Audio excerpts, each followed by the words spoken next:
Welcome back.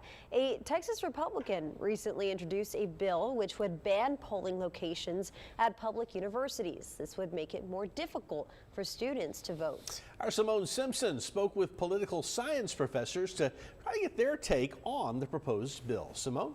Leslie, Mike, the lawmaker who proposed this bill is Carrie Isaac. She represents Hays County, just south of Austin, where Texas State is located. While her bill would make it more difficult for college students to vote, political science professor Travis Braidwood says college campuses tend to have a lot of people live near them who aren't students. Potentially shutting them down anyway can also deprive other voters access to those voting places, and it's really unfortunate. If anything, you want to expand the franchise of voting, not restrict it. These are the numbers we got from the Nueces County Clerk's office. Last November, nearly 2,400 people voted at Texas A&M University. 3,200 voted at Del Mar.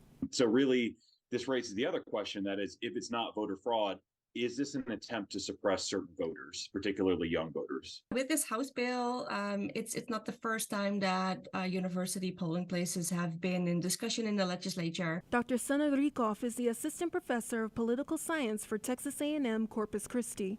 I can imagine that this stirs up like the public and wanting to be involved. Democrats have a counter bill, but Dr. Rikoff says we're a long way from having either bill on the governor's desk. It's up to the House to decide whether or not to have a first reading of either of these bills. And she says usually this is left up to the counties. The counties are ultimately the ones that decide where polling places will be during an election.